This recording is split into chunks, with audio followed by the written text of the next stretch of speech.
আমরা গরিবের সুলতান। আমার বাবা গার্লস স্কুলে কর্মরত ছিল আমার পুঙ্গলিতে। আব্বা 2016 সালে মারা গেছে। আমরা দুটো ভাই, তার মধ্যে আমি বড়। আমার ছোট ভাই আসলে পড়াশোনার মান ভালো ছিল, ভালো একটা ডিগ্রি অর্জন করে মহামান্য রাষ্ট্রপতি স্যারের বাগদের কোম্পানির জেনারেল ম্যানেজার জিএম হিসেবে কর্মরত আছে। পাশাপাশি আজ বিগত 3 বছর ধরে একটা আরকে ফুড নিজস্ব কোম্পানি স্থাপন করছে। কিছু লোক আমাদের কোম্পানিতে মানে খাটে, চাকরি করে। ভাই ওখানে প্রায় 1.5 উপরে স্যালারি পায়, কোম্পানি থেকে কিছু ইনকাম আসে, মোটামুটি আড়াই থেকে 3 লক্ষ টাকা তার ইনকাম আছে। আমাকে বলে যে ভাই আমি সময় দিতে পারলাম না, কিন্তু ব্যাকআপটা আমি দিচ্ছি আর্থিকভাবে। আমার ভাই আর্থিকভাবে ব্যাকআপ যায়। আমি পুঙ্গুলিতে একটা সংগঠন তৈরি করে দিছে, আপনার পুঙ্গুলি ইউনিয়ন যুব ফাউন্ডেশন। সেই পুঙ্গুলি সংগঠনটা আমার ভাই করে দিছে, কিন্তু পরিচালনাটা আমি করি। এই যে গত ঈদেও কিন্তু আপনার পুঙ্গুলি 10টা গ্রাম সমন্বয় করে আমি ঈদ উপহার দুটি মানুষের পাশে তুলে দিয়ে আসলাম।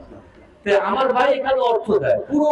এই যে হেলিকপ্টার নিয়ে আসছি, এই যে মাহফিলে যে এত টাকা খরচ হয়েছে, মাহফিলে আপনার নামে 12,000 টাকা মাত্র ছিল, কারণ আমার সংগঠনের মাহফিল করা হয়েছে তো দিনের বেলা। 12,000 টাকা হচ্ছে, পুরো টাকা কিন্তু আমার ছোট ভাই বিহার করছে। তাহলে ব্যাকআপটা না থাকলে তো হবে না, কারণ পরের আশাই করে তো কোনো জিনিস পরিচালনা করা যায় না, নিজের কিছু থাকতে হবে। আমার যদি 50,000 টাকা থাকে, তবেই আমি কিন্তু 50,000 টাকা আরেক জায়গা থেকে নিয়ে আমি কিন্তু করতে পারবো। এরা হলো কৃতজ্ঞতা কি ভাই? আসলে পুলিশে জব করি তো সময় খুব কম, তারপর দেখেন জীবনের বাজি রেখে ছুটি নাই। স্যারকে বলে এই রাতের অন্ধকারে আপনাদের জন্য আসছি, দিনের কাজের জন্য। ওই যে ভিতরে কাজ করে কেমন যেন, যে আমি ভালো কিছু করব, ভালো কিছুর পাশে থাকবো, ভালো লোকের সাথে মিশবো। এটা আমাকে মহান আল্লাহ তাআলা কবুল না করলে কারণ সম্ভব না। এই যে যেসব আলেমদের আমি নিয়ে আইছি, যারা জেলে বলতেছিল, কিন্তু এরা তো মাহফিল পাবলে 144 যারা যাইছিল আমি হামজার, কিন্তু ওয়ান পিস আমি একমাত্র চাকরির রিস্ক নিয়ে কিন্তু মাহফিল করছিলাম আমি সরকার থাকাকালীন। আপনারা জানেন হয়তোবা। যাই হোক, এই যে নূরে মদিনা ক্যাডেট মাদ্রাসা ভাই করছে, পাশাপাশি একটা নূরে মদিনা মহিলা মাদ্রাসা স্কুল উদ্বোধন করতেছে। আসলে আমরা দূরে থাকি, আমরা তো ভাইকে সহযোগিতা কম বেশি করার চেষ্টা করব, কিন্তু মেইন সহযোগিতা হলো আপনারা এলাকার মানুষ। আপনারা এই সহযোগিতা করে মানে প্রতিষ্ঠানটাকে ভালো করতে হবে এবং উন্নয়ন করতে হবে, যেহেতু এই পথটাই কিন্তু মরার পরে থাকবে। কারণ কি, একটা কথা আছে যে পৃথিবীতে বেঁচে থাকা কালে আপনি মাটির উপরে যত ভালো কাজ করবেন, মাটির নিচে তত ভালো থাকবেন। এইটা কিন্তু ভালো থাকার একটা জায়গা। আর এখান থেকেই কিন্তু এইগুলি কিন্তু আমরা নিয়ে যাবো মারা যাওয়ার পরে, কিন্তু অর্থ সম্পদ দিতে পারবো না।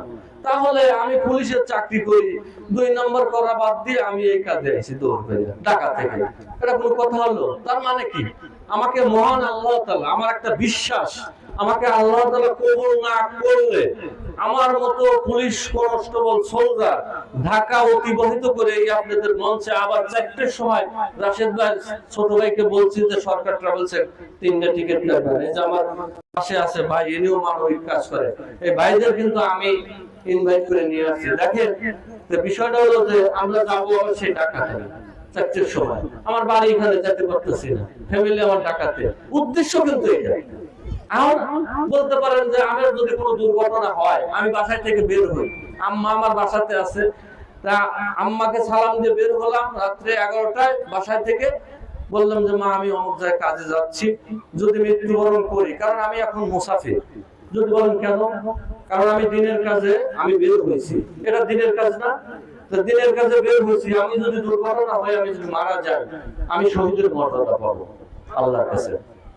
হ্যাঁ, কারণ আমি এখানে সম্পূর্ণ আল্লাহর কাজে আসছি, আমার ব্যক্তি কাজে কিন্তু আসিনি। তাহলে ব্যক্তি কাজে যদি না আসি, তাহলে আমি আল্লাহর কাছে শহীদের মর্যাদা পাবো না আমি যদি মারা যাই। সেই হিসাব নিয়ে কিন্তু আমি বের হয়েছি, যে মারা গেলে তো আল্লাহর কাছে তো আমি কিছু পাবো, অসুবিধা নেই, এই কিন্তু আমি আসছি। যাই হোক, দোয়া করবেন। আমি তো সবসময় এই ইসলামিক এবং মানবিক কাজ, গরিব দুঃখী অসহায় মানুষের পাশে সর্বক্ষণ থাকতে পারি। আর এই মাদ্রাসা আমার নজর থাকবে সারা জীবন, যতদিন আল্লাহ বাঁচিয়ে রাখবে। আর ভাইকেও আমি সারা জীবন, আমার ইচ্ছা যদি কোনো দুর্ঘটনা চলে গেলে তো আলাদা, কিন্তু যতক্ষণ পর্যন্ত আমি বেঁচে আছি ভাইকে আমি পাশে রাখবো। কারণ সত্য কথা কি, এই ভাই যদি আমাকে 2018 সালে যদি ইসলামের বুঝ না দিত আর পাশে যদি টেনে না নিত, তাহলে আমি তো এই লাইনে আসতে পারতাম না।